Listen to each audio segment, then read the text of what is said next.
Hello everyone, તો આજે આપણે કિરણાકૃતિથી શરૂઆત કરવાની છે. લાસ્ટ લેક્ચર ની અંદર આપણે એવું શીખ્યા કે અરીસાના કેટલા પ્રકાર હોય, પરાવર્તનના કેવા નિયમો હોય છે, પ્રકાશ એ શું છે અને લાસ્ટ ની અંદર દરેક અરીસાની અંદર વપરાતી વ્યાખ્યાઓ જોઈ. આજના લેક્ચરની અંદર કિરણો કઈ રીતે વક્રીભવન પામે છે અને કઈ વસ્તુને ક્યાં આગળ મૂકી હોય તો એ કઈ રીતે પરાવર્તન પામે છે, આટલી વસ્તુ આપણે આજના લેક્ચરમાં જોવાની છે. તો સૌથી પહેલા જોઈએ કિરણાકૃતિ. કિરણાકૃતિ એટલે તમારે એમાં એ શીખવાનું છે કે સમતલ સમાંતર મુખ્ય અક્ષને સમાંતર કોઈ કિરણ આપાત થયું હોય તો એ કઈ કઈ જગ્યાએથી પસાર થાય છે, અથવા તો એવું સમજી લઈએ કે કોઈ ગોળીય અરીસા ઉપર કોઈ એક કિરણ આપાત થયું હોય તો એ કઈ જગ્યાએથી પરાવર્તન પામી અને પસાર થાય છે. દરેક કિરણ કોઈ ચોક્કસ જગ્યાએથી જ નીકળે છે, ગમે ત્યાંથી એ પરાવર્તન પામતું નથી. ક્લિયર છે મિત્રો? તો શરૂઆત કરીએ ગોળીય અરીસાની કિરણાકૃતિ.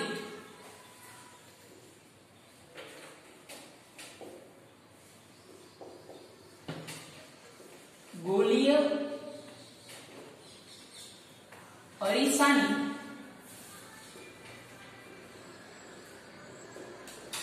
કિરણાકૃતિ.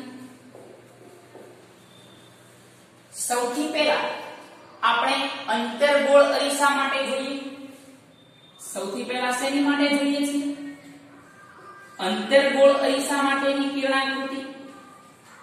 તો સૌથી પહેલા જ્યારે અંતર્ગોળ અરીસો છે એના ઉપર કોઈ એક કિરણ મુખ્ય અક્ષને સમાંતર આપાત થાય. તમે આકૃતિ દોરો, અત્યારે મારી સાથે કદાચ સ્પીડમાં દોરો, કોઈ ચિંતા નથી. લેક્ચર પૂરો થાય એટલે આ દરેક પ્રકારની આકૃતિ તમારે પેન્સિલ, પરિકર અને ઇરેઝર એ રીતે પ્રોપર દોરવી જોઈએ. બરાબર? તમે ફ્રી હેન્ડથી આકૃતિ દોરવા જશો કે વિચિત્ર બનાવશો, એટલે પ્રયત્ન એવો કરવાનો છે કે નીટ એન્ડ ક્લીન આકૃતિ દોરાઈ શકે. ક્લિયર છે મિત્રો? ચલો, તો અહીંયા આગળ જ્યારે અંતર્ગોળ અરીસા ઉપર પ્રકાશનું કોઈ એક કિરણ મુખ્ય અક્ષને સમાંતર આપાત થાય, આ મુખ્ય અક્ષ છે, આને આપણે P કહીએ છીએ. અહીંયા ક્યાંક મુખ્ય કેન્દ્ર F હશે અને અહીંયા આગળ વક્રતા કેન્દ્ર C હશે. તમારે બીજું એવું યાદ રાખવાનું છે કે મુખ્ય કેન્દ્ર એ P અને C નું મધ્ય બિંદુ છે. ફરી એકવાર રિપીટ કરું છું, સમજો. મુખ્ય કેન્દ્ર F એ P અને C નું મધ્ય બિંદુ હશે. મુખ્ય કેન્દ્ર F એ P અને C નું મધ્ય બિંદુ હશે. હવે અહીંયા આગળ આપાત થયેલું કોઈ એક કિરણ એ અહીંયા આગળથી પરાવર્તન પામી અને મુખ્ય કેન્દ્ર F માંથી પસાર થાય છે. ફરી એકવાર અંતર્ગોળ અરીસાને મુખ્ય અક્ષને સમાંતર આપાત થતું કિરણ મુખ્ય કેન્દ્ર F માંથી પસાર થાય છે. આની સેમ ઊંધી સિચ્યુએશન જોઈએ, આની સેમ ઊંધી પરિસ્થિતિ જોઈએ. તો જો આપણે એવું વિચારીએ કે અહીંયા આગળ અંતર્ગોળ અરીસો છે, પહેલેથી તે એવું કર્યું હોય કે મુખ્ય કેન્દ્ર F માંથી કિરણ પસાર કર્યું હોય. ફરી એકવાર અંતર્ગોળ અરીસો છે, સમાંતર કિરણ પસાર થતું હોય. કોને સમાંતર? મુખ્ય અક્ષને સમાંતર. મુખ્ય અક્ષને સમાંતર કિરણ પસાર થતું હોય તો એ પરાવર્તન મુખ્ય કેન્દ્ર F માંથી પામે છે. આની સેમ ઊંધી સિચ્યુએશન, જો કોઈ એક કિરણ મુખ્ય કેન્દ્ર F માંથી પસાર થતું હોય એટલે કે આ F માંથી પસાર થાય છે તો આનું ઊંધું સીધું જતું હોય, સમાંતર જતું હોય તો f માંથી પસાર થાય, f માંથી જતું હોય તો છેલ્લે સમાંતર થઈ જાય, છેલ્લે આ કિરણ કેવું થઈ જાય છે? સમાંતર બની જાય. લાસ્ટ ટાઈમ રિપીટ કરું છું, જો કિરણ મુખ્ય અક્ષને સમાંતર જતું હોય તો મુખ્ય કેન્દ્ર f માંથી પસાર થાય છે, જો મુખ્ય કેન્દ્ર f માંથી જતું હોય તો એ મુખ્ય અક્ષને સમાંતર થઈ જાય છે. ક્લિયર છે મિત્રો? ત્રીજી કિરણાકૃતિ જોઈએ તો ત્રીજી કિરણાકૃતિ એવી બને છે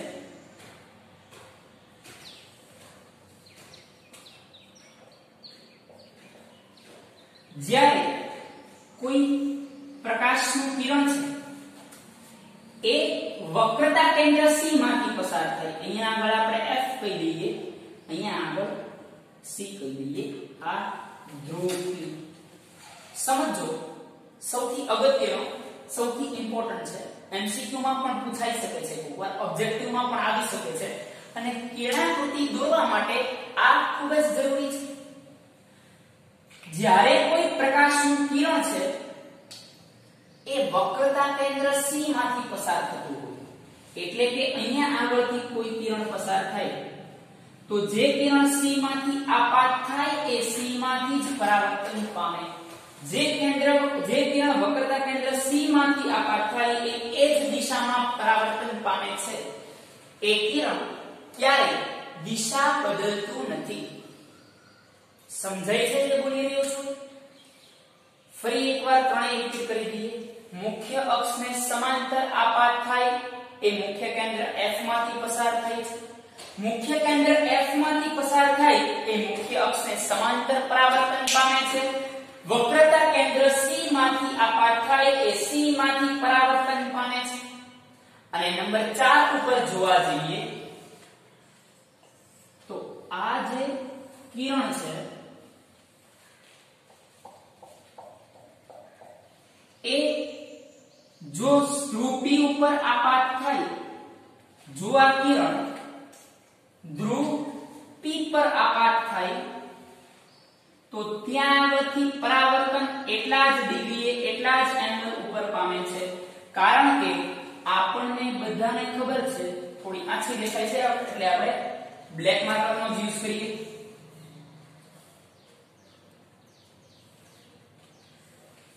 એનો મતલબ એમ કે આ જેટલા ડિગ્રીએ અહીંયા આગળ આપાત થયું છે, જેને θi વડે દર્શાવવામાં આવે છે, અહીંયા આગળ θi લખીશું, જેટલા ડિગ્રીએ આપાત થાય છે એટલા જ ડિગ્રીએ એ પરાવર્તન પામે છે, એટલે કે અહીંયાનો જે એંગલ છે એને θr કહીશું. આપણા નિયમ મુજબ θi is always equal to θr. આપાત કોણ અને પરાવર્તન કોણ એ હંમેશા સમાન મૂલ્યના હોય છે. લાસ્ટ ટાઈમ અંતર્ગોળની ચારે ચાર કિરણાકૃતિ ફરી એકવાર રિપીટ કરું છું અને એ પછી બહિર્ગોળ અરીસાની કિરણાકૃતિમાં આગળ વધીએ. તો સૌથી પહેલા જ્યારે કોઈ એક કિરણ મુખ્ય અક્ષને સમાંતર આપાત થાય તો એ મુખ્ય કેન્દ્ર F માંથી પરાવર્તન પામે. બીજું, જ્યારે કોઈ કિરણ મુખ્ય કેન્દ્ર F માંથી પસાર થાય ત્યારે એ મુખ્ય અક્ષને સમાંતર પરાવર્તન પામે. ત્રીજું, જ્યારે કોઈ કિરણ વક્રતા કેન્દ્ર C માંથી આપાત થાય તો C માંથી આપાત થાય ત્યારે કોઈ ડાયરેક્શન બદલાતી નથી. ફરી એકવાર જ્યારે કોઈ પ્રકાશનું કિરણ C માંથી આપાત થાય ત્યારે કોઈ ડાયરેક્શન બદલતો નથી, કોઈ દિશા બદલતો નથી. C માંથી આપાત થાય ત્યારે C માંથી એ જ દિશામાંથી એ પરાવર્તન પામે છે. અને છેલ્લું કે જ્યારે કોઈ પ્રકાશનું કિરણ મુખ્ય કેન્દ્ર ધ્રુવ P પર આપાત થાય ત્યારે કેટલા જ ડિગ્રીએ પરાવર્તન પામે છે, કારણ કે પરાવર્તનના નિયમ મુજબ θi બરાબર θr. આપાત કોણ બરાબર પરાવર્તન કોણ. આ તમને કદાચ ન દેખાતું હોય તો આપણે ડાર્ક કરી દઈએ. ક્લિયર? તેથી આપાત થાય તેથી પરાવર્તન પામશે. નોટ ડાઉન કરી લેજો મિત્રો, પોઝ કરીને આપણે આગળ વધીએ. બહિર્ગોળ અરીસાની કિરણાકૃતિ જોઈએ.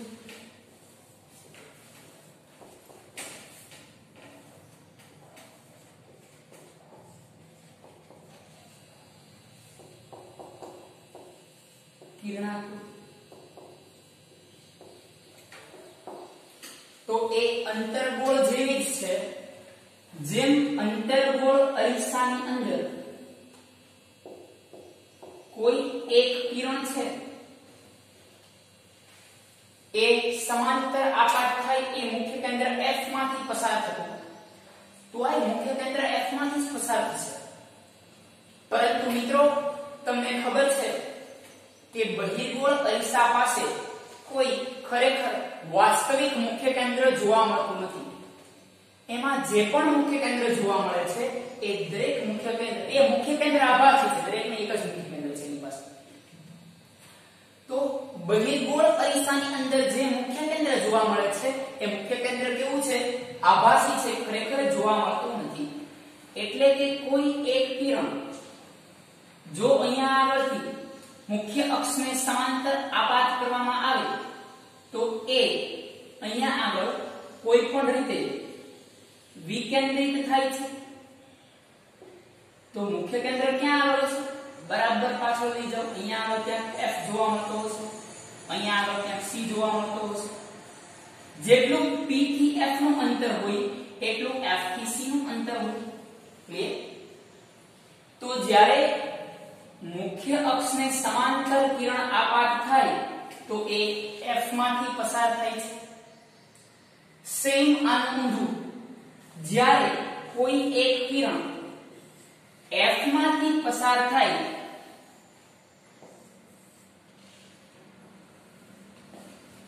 જ્યારે કોઈ એક કિરણ છે એ મુખ્ય કેન્દ્ર F માંથી પસાર થાય એટલે કે આ રીતે અહીંયા આગળ F છે તો સેમ આનું ઊંધું થશે અહીંયા શું હતું સીધું સમાંતર આપાત થયું F માંથી પરાવર્તન પામતું સેમ ઊંધું F માંથી આપાત થાય તો એ સીધું પરાવર્તન પામશે એટલે કે સમાંતર પરાવર્તન પામશે પહેલાની જેમ જ છે ટોપિક છે પરંતુ અહીંયા આગળ મુખ્ય કેન્દ્ર આભાસી હોવાના કારણે થોડી ઘણી કિરણાકૃતિમાં ચેન્જ જોવા મળશે એની પછી જોઈએ ત્રીજી કિરણાકૃતિ એ પણ પહેલાની જેમ કે જ્યારે બહિર્ગોળ અરીસાની અંદર કોઈ પણ પ્રકાશનું કિરણ છે એ જ્યારે વક્રતા કેન્દ્ર C માંથી આપાત થાય ત્યારે એ C માંથી જ પરાવર્તન પામે છે કારણ કે વક્રતા કેન્દ્ર C એ ક્યારેય દિશા બદલતું નથી જ્યારે કોઈ પ્રકાશનું કિરણ વક્રતા કેન્દ્ર C માંથી આપાત થાય ત્યારે એ C માંથી જ પરાવર્તન પામે છે એ ક્યારેય કોઈ પ્રકારની દિશા બદલતું નથી ક્લિયર તો અહીંયા આગળ આપણે C માંથી કોઈ પણ તરંગને આપાત કરાવીએ અહીંયા આગળ C અહીંયા આગળ ક્યાંક F હશે અને અહીંયા આગળ તો જે ડાયરેક્શનમાં એ આપાત થાય છે એ જ ડાયરેક્શનમાં ત્યાંથી પરાવર્તન પામશે ક્લિયર ફરી એકવાર બહિર્ગોળ અરીસા માટે જ્યારે મુખ્ય અક્ષને સમાંતર આપાત થાય એ F માંથી પસાર થાય છે જો F માંથી આ F પર આપાત થાય તો એ સમાંતર પરાવર્તન પામે છે ક્લિયર ત્રીજું વક્રતા કેન્દ્ર C માંથી આપાત થાય તો એ C માંથી પરાવર્તન પામે છે અને નંબર 4 પર જઈએ આપણે તો નંબર 4 પર એવું બનશે કે થીટા I બરાબર થીટા R એટલે કે જ્યારે કોઈ પ્રકાશનું કિરણ એક ચોક્કસ બિંદુ ઉપર ધ્રુવ પર આપાત થતું હોય ત્યારે તે એટલા જ ડિગ્રીએ પરાવર્તન પામે છે કારણ કે નિયમ મુજબ થીટા I બરાબર theta R angle of incidence is equal to angle of reflection clear થાય છે મિત્રો ચારે આકૃતિ લાસ્ટ ટાઈમ રિપીટ કરાવી દઉં છું આ કિરણાકૃતિ એટલે બહુ જરૂરી છે કે આગળ આપણે અરીસાની ઘણી બધી આકૃતિ ક્યાં ક્યાં વસ્તુ હોય ને મૂકીને દોરવાની છે. વસ્તુ દરેક જુદી જુદી જગ્યાએ હોય તો એના પ્રતિબિંબ ક્યાં આગળ મળે. આ સમતલ અરીસા જેવું નથી કે તમે 5 સેન્ટીમીટર આગળ ગયા એટલે એમાં 5 સેન્ટીમીટર આગળ જશો. આમાં ન થાય. તમે 5 સેન્ટીમીટર નજીક આવ્યા એટલે એમાં 5 સેન્ટીમીટર નજીક આવશો. એ આમાં ન થાય. એ સમતલ અરીસામાં શક્ય છે, ગોળીય અરીસામાં એ શક્ય નથી. એટલે ખાસ કિરણાકૃતિ મોઢે રહી જવી ખૂબ જ જરૂરી છે. તમારા 100% લેક્ચરની અંદર આપો, 100% ફોકસ આપો અને પહેલો પ્રયત્ન એવો કરો કે અહીંયા ને અહીંયા સર્વ લેક્ચરે મેક્સિમમ કવર થઈ જાય. લેક્ચર પૂરો થાય પછી પ્રોપર રિવાઇઝ કરો, સારું એવું રીડિંગ કરો અને પ્રોપર હોમવર્ક કરો. ઉતારા ન મારો, જેથી કરીને સાયન્સમાં આગળ જતા કોઈ પ્રોબ્લેમ ન થાય. ક્લિયર છે મિત્રો? તો મેક્સિમમ આપણે એવા પ્રયત્ન કરીશું કે જેથી સાયન્સ સારામાં સારી રીતે કવર થઈ શકે. તો લાસ્ટ ટાઈમ બહિર્ગોળ અરીસાની કિરણાકૃતિ સમજાવું છું. ખાસ ફોકસ કરજો કિરણાકૃતિ ઉપર. જ્યારે કોઈ કિરણ મુખ્ય અક્ષને સમાંતર આપાત થાય ત્યારે તે F માંથી પસાર થાય છે. સમાંતર હોય તો F માંથી પાસ થાય તો સમાંતર. જ્યારે કોઈ કિરણ મુખ્ય અક્ષ પર આપાત થતું હોય, મુખ્ય અક્ષની મુખ્ય કેન્દ્ર પર આપાત થતું હોય, અહીંયા આગળ શું થશે? સમાંતર આપાત થાય તો મુખ્ય કેન્દ્રમાંથી પસાર થાય છે. મુખ્ય કેન્દ્ર પર આપાત થતું હોય તો સમાંતર જાય છે, સમાંતર પરાવર્તન પામે છે. C પર આપાત થતું હોય તો C માંથી પરાવર્તન પામે છે. અને જો આ કોઈ પણ પ્રકારની કિરણ ધ્રુવ પર આપાત થાય તો જેટલા ડિગ્રીએ આપાત થાય છે એટલા જ ડિગ્રીએ પરાવર્તન પામશે. આપાત કોણ અને પરાવર્તન કોણ ઇક્વલ હોય એ નિયમ મુજબ. ક્લિયર છે મિત્રો? ચલો આ એકવાર વ્યવસ્થિત નોટ ડાઉન કરી લ્યો, પછી એકાદી પ્રવૃત્તિ સમજી અને અમુક આકૃતિઓ ડ્રો કરીએ. હવે મિત્રો એક પ્રવૃત્તિ જોઈએ કે કઈ રીતે આપણે અરીસાની કેન્દ્ર લંબાઈ નક્કી કરવી. કેન્દ્ર લંબાઈ એટલે તમને બધાને ખબર છે કે એક અંતર્ગોળ અરીસો હોય અથવા તો અરીસો છે કોઈ પણ, તો ધ્રુવથી મુખ્ય કેન્દ્ર સુધીના અંતરને કેન્દ્ર લંબાઈ f તરીકે ઓળખવામાં આવે છે. એવું આપણે જ્યારે વ્યાખ્યા ભણતા હતા ત્યારે જોયેલું. નક્કી કઈ રીતે કરીએ? તમને માની લો કે એક અરીસો આપી દીધો છે, તમને કઈ રીતે ખબર પડશે કે આ અરીસાનું મુખ્ય કેન્દ્ર અહીંયા જ છે? તો એની માટે એક પ્રવૃત્તિ આપેલી છે. સૂર્યના કિરણો છે એ મુખ્ય અક્ષને સમાંતર જ્યારે આપાત થાય છે, સૂર્યના કિરણો મુખ્ય અક્ષને સમાંતર જ્યારે આપાત થાય અને આ કિરણો કોઈ એક જગ્યા ઉપર કેન્દ્રિત થતા જોવા મળે, તો આ જે જગ્યા ઉપર કેન્દ્રિત થાય છે એ આપણી માટે મુખ્ય કેન્દ્ર બની ગયું. ક્લિયર છે? મુખ્ય અક્ષને સમાંતર આપાત થતા કિરણ એ અરીસા સાથે પરાવર્તન અથડાઈ પરાવર્તન પામી અને કોઈ એક ચોક્કસ બિંદુએ ભેગા થાય છે તો મુખ્ય કેન્દ્ર મળી ગયું.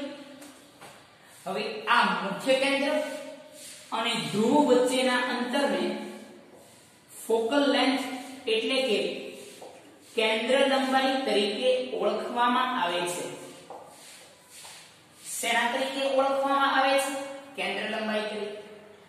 તો કોઈ પણ અરીસાની કેન્દ્ર લંબાઈ આ રીતે નક્કી કરી શકાય. હવે આપણે અંતર્ગોળ અરીસાની એવી જુદી જુદી આકૃતિઓ જોવાની છે કે જ્યારે કોઈ પણ વસ્તુને જુદા જુદા અંતર પર મૂકવામાં આવે ત્યારે એનું પ્રતિબિંબ આપણને કઈ કઈ જગ્યાએ મળે છે. ફરી એકવાર, જ્યારે વસ્તુને જુદા જુદા અંતર પર મૂકવામાં આવે બોર્ડમાં આમાંથી અમુક આકૃતિઓ પૂછાશે. ક્લિયર? સંભાવનાઓ ઘણી બધી છે, પૂછાશે જ એવું નથી કે. ચલો તો સૌથી પહેલા તમને એવું આપી દીધેલું હશે વસ્તુનું સ્થાન.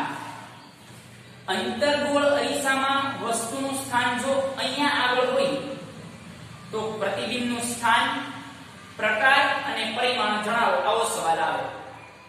તો અત્યારે આપણે વસ્તુનું સ્થાન રાખીએ છીએ અનંત અંતરે. વસ્તુનું સ્થાન અનંત અંતરે.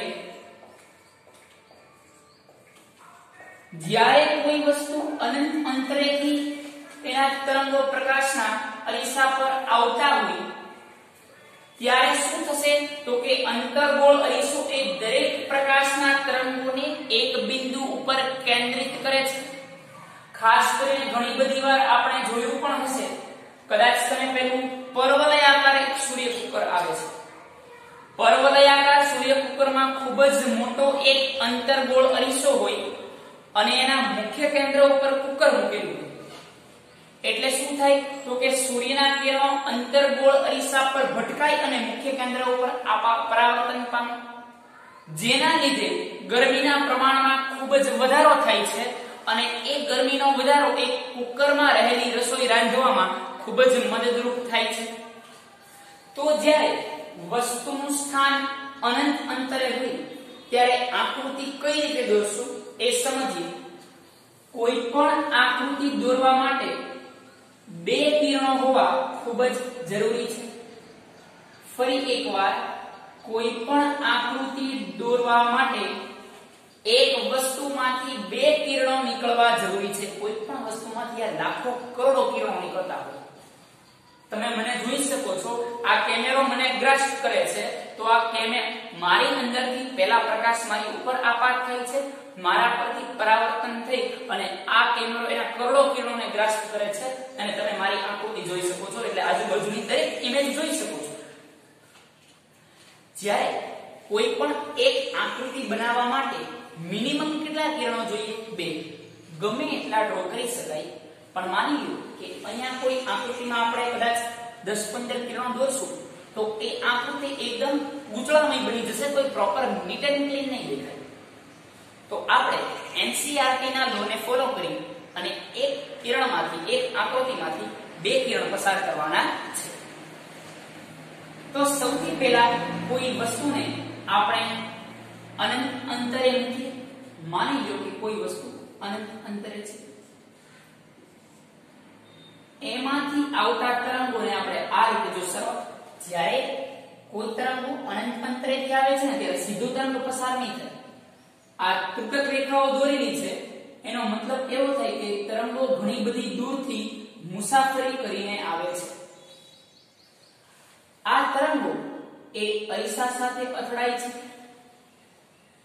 અરીસા સાથે અથડાઈ અને એક ચોક્કસ બિંદુએ ભેગા થાય છે, જેને આપણે મુખ્ય અક્ષ તરીકે ઓળખીએ છીએ. ખરેખર એવું હોય કે મુખ્ય અક્ષ ફિક્સ જ હોય અને એક જગ્યાએ ભેગા થાય, પરંતુ સરળતા માટે પહેલા કિરણો ભેગા થાય પછી મુખ્ય કેન્દ્ર નામ આપું. મુખ્ય કેન્દ્ર પર ભેગા થાય છે અક્ષ પર. કઈ જગ્યાએ ઉપર ભેગા થશે? કિરણો પેલા સમાંતર આપાત થાય છે એ મુખ્ય કેન્દ્ર F પર કેન્દ્રિત થશે. ક્લિયર? તો મુખ્ય કેન્દ્ર ફિક્સ જ હોય છે, પરંતુ આપણે ભેગા થાય પછી નામ આપવું વધારે હિતાવહ રહેશે. અહીંયા આગળ પોલ P ડ્રો કરી લઈએ. જેટલું અંતર અહીંથી અહીંયાનું છે એટલું જ અંતર અહીંયા આગળથી C નું હશે. તો આ ત્રણ બિંદુ દર્શાવવા જરૂરી છે. PFC, KFC નહીં, PF અને C. ક્લિયર? તો વસ્તુ ક્યાં હતી? અનંત અંતરે. હવે અહીંયા લખવું પડશે પ્રતિબિંબનું સ્થાન. તો આપણને પ્રતિબિંબની માહિતી લઈએ તો પ્રતિબિંબનું સ્થાન ક્યાં મળ્યું? મુખ્ય કેન્દ્ર F પર. મુખ્ય કેન્દ્ર F પર.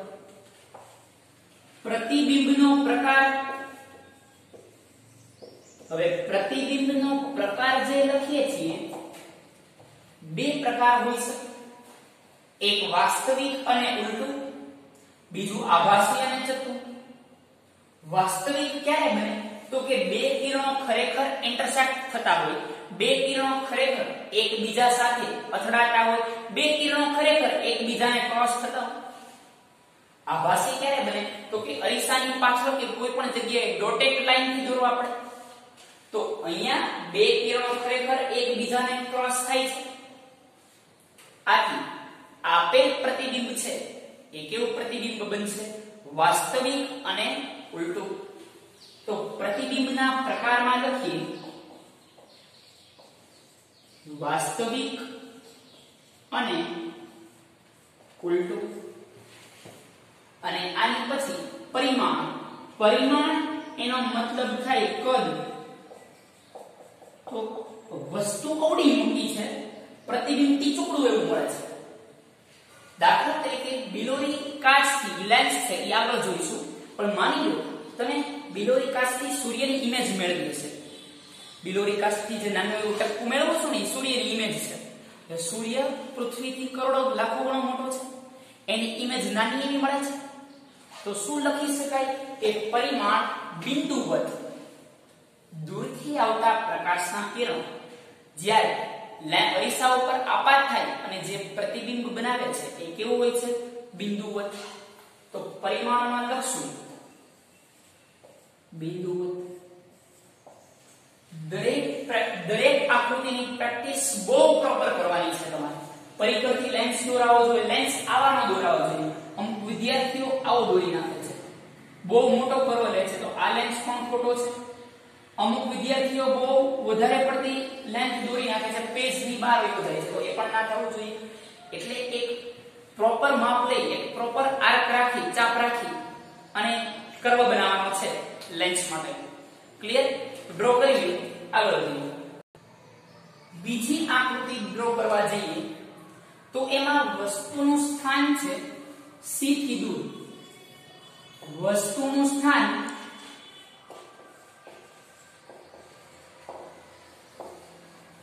C થી દૂર તો આની એક આકૃતિ બનાવી કે ક્યાં આગળ આપણને એનું પ્રતિબિંબ મળશે કેવું મળશે વાસ્તવિક હશે આભાસી હશે સીધું હશે ઉલટું હશે વસ્તુ જેટલું હશે કે મોટું હશે કે નાનું હશે લેટ્સ સી તો અહીંયા આગળ એક અરીસો દોરી એક અરીસામાંથી એક મુખ્ય અક્ષ દોરી અહીંયા આગળ ધ્રુવ P પાછળ કે ડ્રો કરવાની જરૂર નથી આવે હવે ક્યાં રાખવાનું છે એ પહેલા જ્યારે આવું કીધેલું છે C થી દૂર તો તમારે સૌથી પહેલા F અને C નક્કી કરવા પડશે કોઈ એક ચોક્કસ માપ લઈ લો અને એ ચોક્કસ માપ લઈ અને અહીંથી આટલું અંતર F નું રાખી લો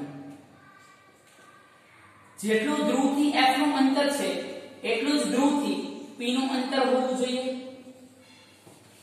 આ અંતર અને ધ્રુવથી C નું અંતર સોરી આ અંતર અને આ અંતર બંને સમાન રહેવા જોઈએ તો આ આકૃતિ પરફેક્ટ આવશે બાકી થોડું ઘણું સેટિંગ કરીને મેળવવી પડશે એટલે પ્રયત્ન એવા કરવાના કે એક્ઝેક્ટ એક્યુરેટલી આકૃતિ તમે દોરી શકો ક્લિયર ચલો C થી દૂર મૂકવાની છે એટલે આપણે વસ્તુને અહીંયા ક્યાં મૂકી દઈએ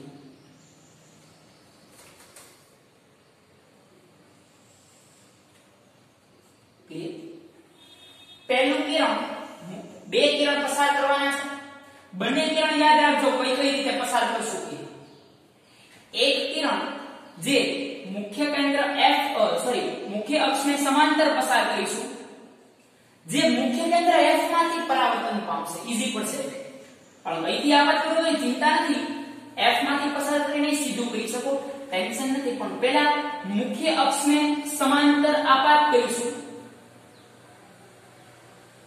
એ મુખ્ય કેન્દ્ર F માંથી પસાર થશે બીજું કિરણ છે તમે બે રીતે પસાર કરી શકો એક F માંથી પસાર કરીને સીધું લાવી શકો અને C માંથી પસાર કરીને C માંથી પાછું જવા દઈ શકો ગમે એ ચાલે પણ આપણે NCERT ને ફોલો કરીએ છીએ સો આપણે આ કિરણને છે એ C માંથી પસાર કરીશું આપણે આ કિરણને ક્યાંથી પસાર કરીશું C માંથી ક્લિયર ચલો તો આપણને જે આકૃતિ મળે છે એ C અને F ની વચ્ચે મળશે. અહીંયા આગળની આકૃતિને આપણે નામ આપીએ AB. હંમેશા યાદ રાખવાનું વસ્તુનું નામ આવશે AB અને એનું જે પ્રતિબિંબ મળે છે એનું નામ A' B' આવશે. ચલો અહીંયા આગળ પ્રતિબિંબ આપણને ઊંધું મળે છે. સર કેમ ખબર પડે ઊંધું મળ્યું? બે કિરણો ભેગા થયા. જ્યારે બે કિરણો ભેગા થાય ત્યારે પ્રતિબિંબ વાસ્તવિક અને ઉલટું મળે. આ જો કિરણાકૃતિ મુજબ જ જાઉં છું હું, સીધું જાય સમાંતર જાય તો F માંથી પસાર થાય, C માંથી જાય તો C માંથી પરાવર્તન થાય, C માંથી પસાર થાય. જ્યાં બે કિરણો ભેગા થાય છે ત્યાં આગળ એક આકૃતિ મળે છે, એ પ્રતિબિંબ છે. મથાળાને એ નામ આપ્યું હતું તો આ મથાળાને નામ આપશું A'. છેડાને B નામ આપ્યું હતું તો અહીંયા નામ આપશું B'. તો B' A' નામનું એક ઉલટું પ્રતિબિંબ જોવા મળે છે. આઈ હોપ તમે પણ જોઈ શકતા હશો. તો ચલો ભાઈ આનું ડિસ્ક્રિપ્શન કરીએ, આનું વર્ણન કરીએ. તો સૌથી પહેલા પ્રતિબિંબનું સ્થાન. પ્રતિબિંબ તમને ક્યાં જોવા મળે છે? તો કે C અને F ની વચ્ચે જોવા મળે છે. તો પ્રતિબિંબના સ્થાનમાં લખશું C અને F ની વચ્ચે. પછી જોવા જઈએ તો પ્રતિબિંબનો પ્રકાર. આઈ હોપ અહીંયા સુધી તમને દેખાતું હશે. પ્રતિબિંબનો પ્રકાર સમજીએ તો તમને બધાને ખબર છે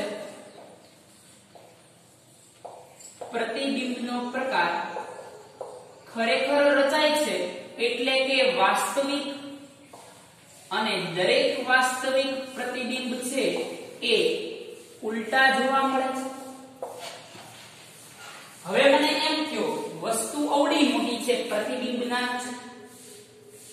વસ્તુ મોટી છે એની સામે પ્રતિબિંબ નાનું છે તો એની પછી લખશું પરિમાણ. એમાં આપણે લખીશું વસ્તુ કરતા નાનું.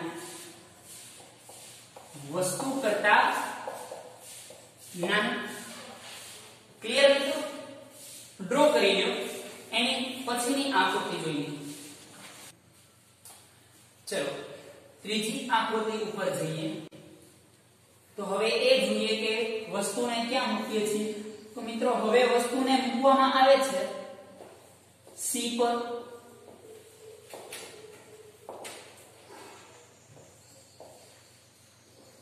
જ્યારે કોઈ વસ્તુને વક્રતા કેન્દ્ર પર મૂકવામાં આવે ત્યારે એનું પ્રતિબિંબ ક્યાં મળશે? યાદ રાખજો, જ્યારે આ એક જ વક્રતા કેન્દ્ર એવું છે કે જ્યારે વસ્તુને વક્રતા કેન્દ્ર પર મૂકવામાં આવે તો પ્રતિબિંબ પણ વક્રતા કેન્દ્ર પર જ મળે અને વસ્તુ જેટલું જ મળે. રિપીટ કરું છું, જ્યારે કોઈ વસ્તુને વક્રતા કેન્દ્ર C પર મૂકવામાં આવે ત્યારે પ્રતિબિંબ C પર જ મળે, વસ્તુ જેટલું જ મળે. ક્લિયર? ચલો ડ્રો કરીએ.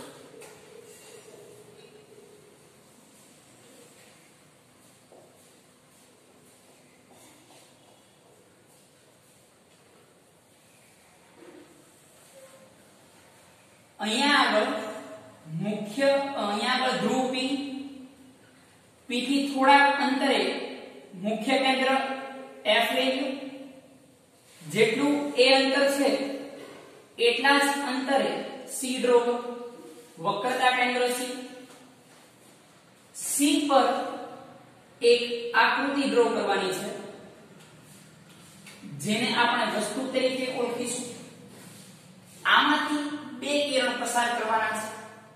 હવે ઓબ્વિયસ છે કે C પર જ્યારે વસ્તુ છે તો C પરથી કિરણ પસાર નહીં થઈ શકે, કારણ કે નિયમ એવો છે કે જ્યારે કોઈ પણ કિરણ C માંથી પસાર થાય ત્યારે તે પરાવર્તન પામતો નથી. બરાબર? તો કોઈ એક કિરણ છે જે વસ્તુમાંથી નીકળે છે, એ એક કિરણ તમે સીધું પસાર કરો મુખ્ય અક્ષને સમાંતર આપાત થતું કિરણ મુખ્ય કેન્દ્ર F માંથી પરાવર્તન પામે છે એ તમને ખબર છે? ક્લિયર? મુખ્ય અક્ષને સમાંતર આપાત થતું કિરણ મુખ્ય કેન્દ્ર F માંથી પરાવર્તન પામે છે. બીજું કિરણ ક્યાંથી પસાર કરીશું આપણે? તો કે બીજું કિરણ છે એ મુખ્ય કેન્દ્ર F માંથી પસાર કરીશું. સમાંતર જાય F માંથી પસાર થાય, જે F માંથી પસાર થાય એ સમાંતર જાય. તો ધ્યાન એવું રાખવાનું કે આકૃતિની જે પ્રતિબિંબ છે એ વસ્તુ જેવડું મળવું જોઈએ એ વ્યવસ્થિત સેટઅપ કરીને જ આકૃતિ બનાવવાની છે. બરાબર? કારણ કે એક્ચ્યુઅલી લેન્સની કેન્દ્ર લંબાઈ ફિક્સ હોય, લેન્સના માપ ફિક્સ હોય. એ માપ નથી આપેલા આપણને. આપણે એક ચોક્કસ આકૃતિ ડાયાગ્રામ છે એ બનાવવાનો છે સમજાવવા માટે. તો જે સમજાવવા માટે ડાયાગ્રામ બનાવીએ છીએ એને વ્યવસ્થિત સેટઅપ કરીને દોરવાનો છે. ક્લિયર? અને અહીંયા આગળથી જે કિરણ પસાર થશે અહીંયા આગળથી પરાવર્તન પામે છે. એટલે કે આ જે કિરણ આપાત થયું એ અહીંથી પરાવર્તન પામશે અને જે અહીંયા આગળથી આપાત થાય છે એ અહીંયાથી પરાવર્તન પામે છે. બંને કિરણો ક્યાં ભેગા થાય છે? તો કે અહીંયા આગળ. તો વસ્તુ જેવડું જ પ્રતિબિંબ C ઉપર મળે છે, એક જ પ્લેસ પર મળે છે. નામ આપી દઈએ અહીંયા આગળ AB, પ્રતિબિંબનું નામ B' A'. ક્લિયર છે? હજી એકવાર ડ્રો કરી લઈએ. તો આ રીતે ડ્રો કરવાની રહેશે. અહીંયા આગળ કોઈ F મૂકી દો, F જેટલા અંતરે C મૂકી દો. C થોડો આગળ રાખશો એટલે આકૃતિ ડ્રો કરી શકાય. એક આકૃતિ અહીંયા ડ્રો કરીશું. આ વસ્તુ હશે એની જેટલું જ પ્રતિબિંબ મળે છે એટલે જેટલું વસ્તુ હશે એટલું પ્રતિબિંબ ઉપર ડોટ કરી નાખો. એટલે કે કન્ડિશન કે ત્યાં આગળ જ બંને કિરણોને ભેગા કરવાના છે.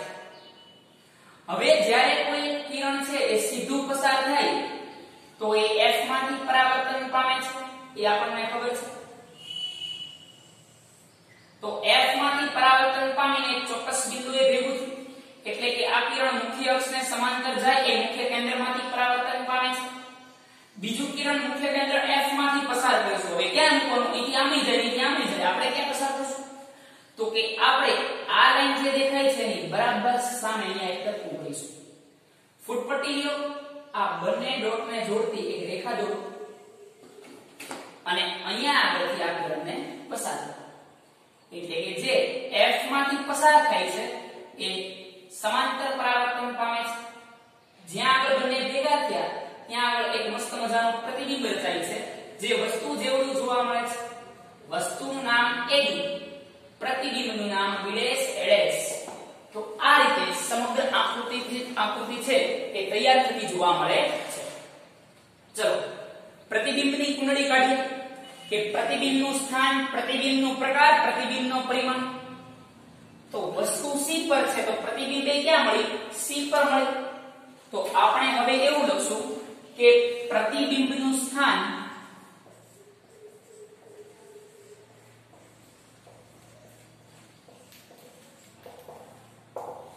C પર,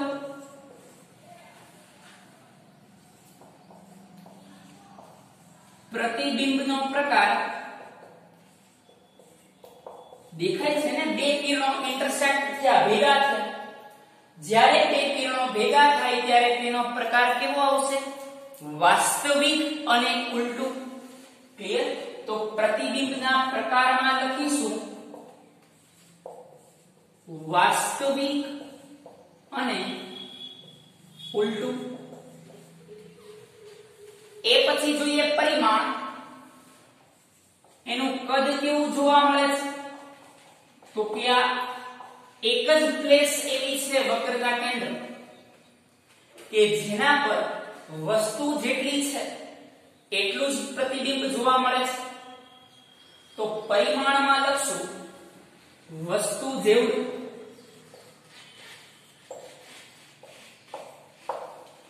ક્લિયર? તો આ રીતે તમારે ફિગર એક પ્રોપર વેમાં ડ્રો કરવાની રહેશે. આગળ વધીએ. હવે વસ્તુનું સ્થાન C અને F ની વચ્ચે મૂકી વસ્તુને ક્યાં મૂકીએ છીએ? C અને F ની વચ્ચે. C અને F ની વચ્ચે એટલે કે વક્રતા કેન્દ્ર અને મુખ્ય કેન્દ્રની વચ્ચે મૂકીએ છીએ. તો ચલો એ સમજીએ કે પ્રતિબિંબ કેવું મળશે. તો અહીંયા આગળ એક અરીસો ડ્રો કરી લઈએ. હવે ચોક્કસ માપ લઈ અને તમે F ડ્રો કરી લો અને એટલું જ માપ લઈ અને C ડ્રો કરી લો. આ વખતે હવે જ્યારે C થી આગળ આકૃતિ મૂકવાની હોય, જ્યારે C થી આગળ આકૃતિ જે દોરવાની છે અંતર્ગોળ અરીસામાં, એ બને એટલી નાની દોરવી. વસ્તુ નાની દોરવી, કારણ કે હવે પ્રતિબિંબનું પ્રમાણ ધીરે ધીરે મોટા થતા જાય છે. એટલે તમે 4 લાઈનની વસ્તુ દોરતા તો હવે 2 લાઈનની દોરજો. ક્લિયર? હજી એક વાર, ક્યારે? જ્યારે પ્રતિબિંબ વસ્તુ C થી આગળ લઈ જવામાં આવે. C સુધી કોઈ પ્રોબ્લેમ નથી. C થી આગળ જતા વસ્તુ નાની કરવાની છે. તો અહીંયા આગળ એક નાની એવી વસ્તુ મૂકી દઈએ.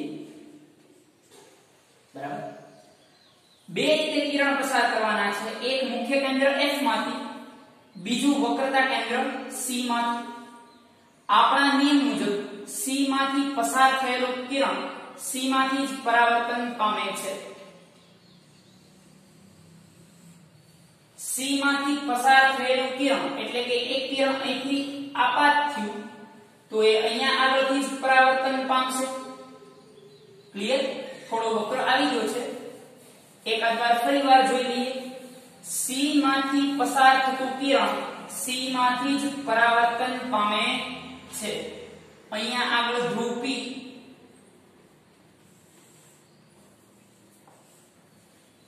અહીંયા આગળ ક્યાંક F મૂકી દઈએ અને એટલા જ અંતરે ક્યાંક C મૂકી દઈએ. માપ નાનું રાખો તો પણ કોઈ ચિંતા નથી, વધારે બેટર રહેશે આકૃતિ. તો જે કિરણ C માંથી પસાર થઈ છે એ કિરણ એ જ દિશામાં C માંથી જ પરાવર્તન પામે છે. એટલે કે કંઈક એ આ રીતે પરાવર્તન પામશે. ક્લિયર? હવે એ સીધું આપાત થઈ અને મુખ્ય કેન્દ્ર F માંથી જ્યારે પરાવર્તન પામે છે ત્યારે આ બંને કિરણ જ્યાં આગળ ભેગા થશે એને આપણે નામ આપીશું A' B'. એટલે કે વસ્તુ કરતા જે પ્રતિબિંબ છે એ ખૂબ જ મોટું મળે છે. ક્લિયર? તો અહીંયા આગળ ક્યાંક પ્રતિબિંબ જે જોવા મળે છે એને આપણે શું નામ આપીશું? B', A'. વસ્તુનું નામ શું થઈ જશે? A, B. ફરી એકવાર કઈ તમે સ્કેલ લઈ અને આકૃતિ દોરજો એટલે એકદમ પ્રોપર વેમાં ડ્રો થશે. બે કિરણ ક્યાંથી કાઢવાના એ ફરી એકવાર જોઈ લઈએ. જ્યારે C અને F ની વચ્ચે આકૃતિ મૂકવાની હોય છે, જ્યારે C અને F ની વચ્ચે વસ્તુ મૂકવાની હોય છે તો એક કિરણ જે સીધું જાય છે એટલે કે C માંથી જાય છે એ C માંથી પરાવર્તન પામે છે અને જે કિરણ F માંથી આપાત થાય છે, સમાંતર આપાત થાય છે, એ F માંથી પરાવર્તન પામે છે. અને બંને ક્યાં આગળ ભેગા થશે? તો કે C થી દૂર જે આકૃતિ કરતા વસ્તુ કરતા પ્રતિબિંબ કેવું બને છે? મોટું બને છે. ક્લિયર? ફરી એકવાર લાસ્ટ ટાઈમ રિપીટ કરી દઉં છું. પહેલું કિરણ C માંથી પસાર થાય, C માંથી આપાત થાય, C માંથી પરાવર્તન પામે છે. F માંથી આપાત થાય, મુખ્ય અક્ષને સમાંતર આપાત થાય, F માંથી પરાવર્તન પામે છે. જ્યાં આગળ બંને ભેગા થાય છે ત્યાં આગળ એક પ્રતિબિંબ રચાય છે. પ્રતિબિંબની ડિટેલ લખીશું. તો સૌથી પહેલા આવશે પ્રતિબિંબનું સ્થાન. તો પ્રતિબિંબ ક્યાં જોવા મળ્યું? તો કે C થી દૂર પ્રતિબિંબ ક્યાં જોવા મળે છે? સી કીધું. પ્રતિબિંબનો પ્રકાર તો કે પ્રતિબિંબ કેવું જોવા મળે છે? વાસ્તવિક અને ઉલટું બે કિરણો ભેગા થાય છે. ખરેખર ભેગા થાય છે, ખેંચવા નથી પડતા, ડોટેડ નથી, ખરેખર ભેગા થાય છે. તો પ્રકાર આવશે વાસ્તવિક અને ઉલટું. પરિમાણ એટલે કે કદ, તો પરિમાણ જોવા જઈએ તો પરિમાણ કેવું જોવા મળે છે? વસ્તુ કરતા મોટું. પ્રતિબિંબ એ વસ્તુ કરતા મોટી જોવા મળે છે, તો અહીંયા લખશું વસ્તુ કરતા મોટું. ક્લિયર મિત્રો? તો આજના લેક્ચર માટે આટલું રાખીએ. ક્વિઝના સવાલ જોઈ લઈએ અને હોમવર્ક જોઈ લઈએ.